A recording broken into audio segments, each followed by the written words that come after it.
Hi guys, Brian from Boas here. If you've been tuning into this channel, odds are pretty good that you're an aspiring boa constrictor breeder. Well, I hate to break it to you, but the odds are pretty good that you're going to fail and you're not going to produce a single baby boa constrictor. The reasons for this, however, are really not what you would expect. Today I'm going to discuss the top 3 reasons why you're likely to fail at breeding boa constrictors and offer suggestions by which you can hopefully put the odds in your favor and be successful at this challenging endeavor. If you're new to the channel, this is the place for information about all aspects of keeping and breeding boa constrictors in captivity, so be sure to subscribe if you want to learn all about these amazing animals. The reasons you're likely to not be successful breeding boas are not what you think, and it has very little to do with the technical side of boa breeding. So at one point in time, maybe a few decades ago, it wasn't really well figured out how to breed these animals. However, in the last few decades, a huge amount of literature and science has come out supporting how to breed boas in captivity. There are quite a few books that go through the process step by step and give you a lot of detail. There's lots of stuff on the internet, lots of breeding guides online, lots of videos, including this channel. And this is one reason I started this channel, was just to disseminate this information so that everybody is able to breed boas should they so desire. And it also has not much to do with the support or the infrastructure. At one time, there weren't a lot of reptiles keeping and breeding supplies available, but in the last few decades, a huge number of companies have started producing and selling reptile supplies. If you want housing, caging, rack systems, temperature regulation, it's all available. And you can just order a whole setup and you're ready to go to start breeding the boas. So a lot of people are kind of obsessed with the technical details. And they think that if they're not successful breeding boas, it must come down to having to tweak something a little bit. Maybe the cycling conditions are not exactly right. Maybe dropping the temperature to 78 degrees at night wasn't quite enough. Maybe you'll be successful if you drop it to 75. Maybe you didn't pair up the animals at the right time of day. Maybe you have to pair them up during a full moon. Maybe your humidity was off. Maybe it was only 72%, it should have been 78% or higher. Or maybe you're not feeding the animals the right food, or you're not getting the right vitamins or UV, etc., etc., etc. So there's like a million types of excuses people have in their mind. Well, that's why I'm not going to be successful breeding boas. And the truth is, this is really not the case at all. It almost never comes down to these kinds of little technical tweaks why people are not successful breeding boas. When you come to think of it, boas have survived in the wild for millions and millions of years, and they've bred fine under huge amounts of different environmental conditions. And in captivity, we're trying to give them the absolute best environmental conditions. So really, why should it come down to these little tweaks that are going to make a difference? So you need to adjust your mindset and accept that it's pretty unlikely you're going to fail at breeding boas because of a technical reason. In fact, it's much more likely not to be one of these little tiny details, but a much more simple, bigger picture reason why you're going to fail at breeding boas. And this takes us to the first reason. The first reason is because you lacked the necessary persistence to be successful. And breeding boas is a long-term project.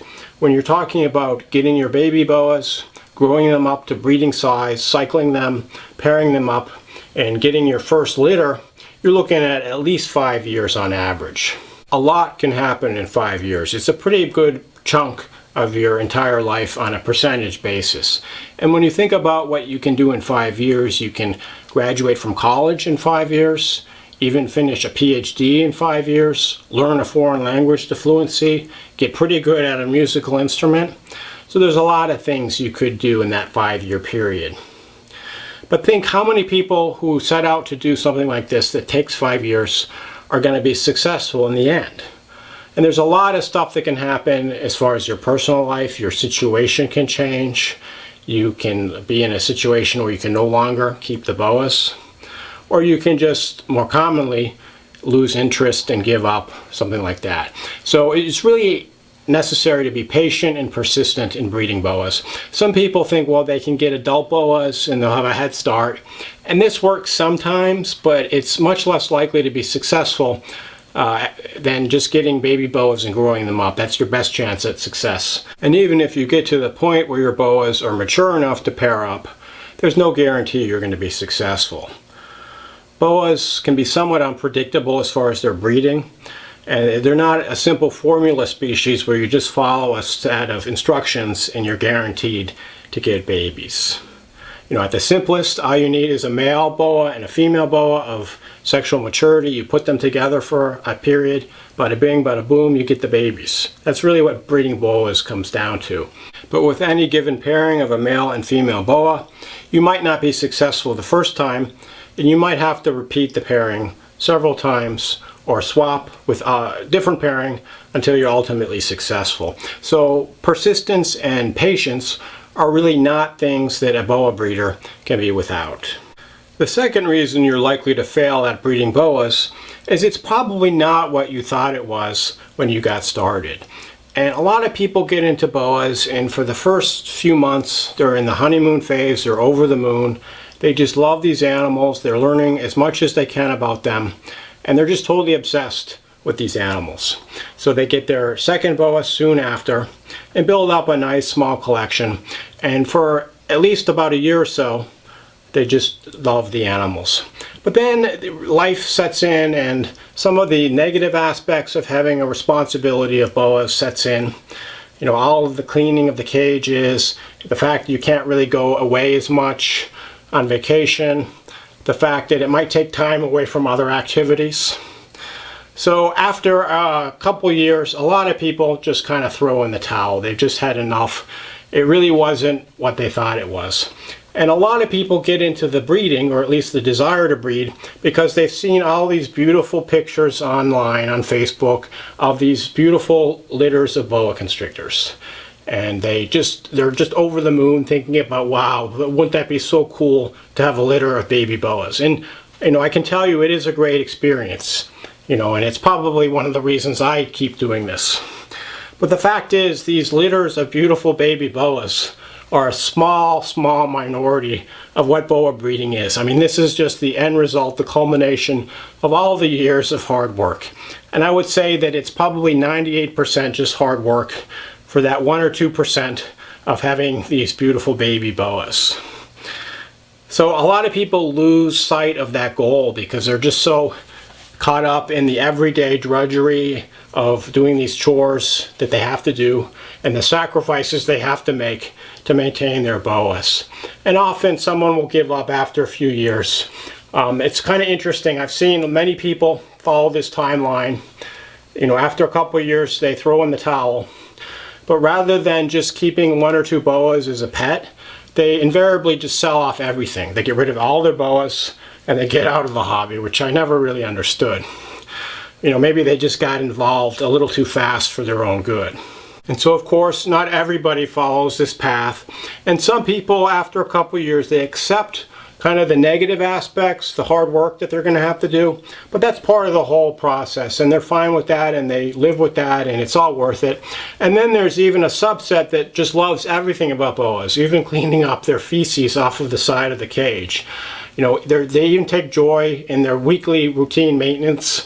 So if you're one of these people that enjoys cleaning up your boa's feces, you're probably going to be successful, because if you really love what you're doing on an everyday basis, the long-term outlook for success is probably pretty good for you in breeding boas. So now, having explored the first 2 reasons why many people fail at breeding boas, let's say you're one of the few who sticks with it. You have the patience and persistence to do what's necessary to get your boas ready to breed, and you don't give up, and you have your first litter of baby boas. You're going to be all set, right? Well, I hate to burst your bubble, but producing the baby boas is really only one part of the whole equation about what it takes to be a successful boa breeder. The rest has to do with marketing and interacting with customers. And a lot of us sought out boas because we probably don't have the best people skills to begin with. So now we're going to have to convince perfect strangers via the internet to give up their hard-earned cash for our beautiful baby boas. How do you do this? There are numerous other skills you're going to have to master before you can call yourself a successful boa breeder. So marketing is one of these skills. Part of marketing, of course, is being a good photographer. So you're going to need to be able to take really nice pictures showing off your boas and giving them the best shot of someone else wanting them for their collection. Customer service is another area that you need to develop a proficiency. You're going to take a lot of calls and emails from customers and potential customers telling them about your boas and how you should care for them. I know that a lot of boa breeders are not doing a very good job in this area because I field a lot more questions from people who bought boas from other breeders rather than my own customers, which is fine because I want everybody to have all of the knowledge and skills necessary to be successful as a boa keeper. Shipping is another area that you're going to need to learn about.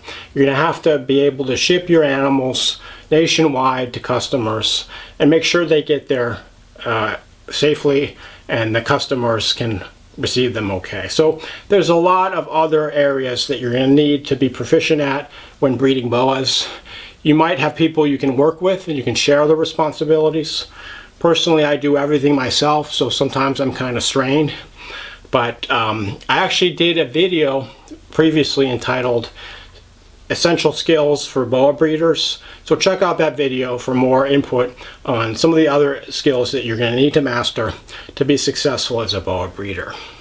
I'm going to end the video by exploring the question of whether or not you should be breeding boas in the first place. In the boa hobby, there's a lot of push to be a breeder, and a lot of people consider that you're not successful in the boa hobby unless you breed. And I think this is just purely ridiculous. So maybe this made sense a few decades ago when it really wasn't well understood about how to breed boas, and there were not a lot of boas available. But really that's not the case today. And it makes about as much sense as a lot of people to be breeding boas as it would for the average cat or dog owner to be breeding their animals. I have cats and dogs, I love these animals, but I would never think about breeding them. It just doesn't make any sense.